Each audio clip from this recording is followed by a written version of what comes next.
Nalaman nga nito nga ni Natanggol na nilaglag nga sila nito nga ni Augustus. Dahil na rin may nakapagpatimbre nga sa kanila na may sinumbong nga umano ito nga si Augustus dito nga sa Mamba Cartel, at sinabi niya na pag mapatay umano ng Mamba Cartel nga itong kampo ni Tanggol ay sasabihin raw nito ni Augustus sa kanila kung nasaan nga raw ang mga diamante.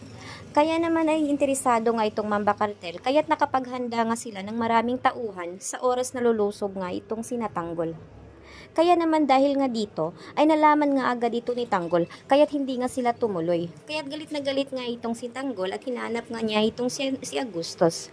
Sinabi nga ni Tanggol dito kay Augustus na alam raw umano niya ang plano at balak nga ni Augustus. Ani Augustus na wala umano siyang alam dyan at hindi raw niya kakampi ang Mamba Cartel. Hindi naman naniniwala nga itong si Tanggol. Kaya sa oras na ito ay dito napag-alaman nga ni Natanggol na isang traidor nga na tao nga itong si Augustus.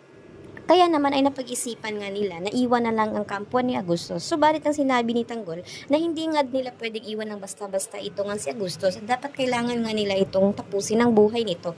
Dahil hindi raw ito pwedeng magtagal dahil babalikan raw umano sila nito. Kaya ito nga ang naisip nila na paraan upang sa gayon itapusin na lang ang buhay nga nito ni Augustus. Dahil raw alam nilang babalikan sila nito, lalo pa ngayon na hindi na nila kagrupo ito.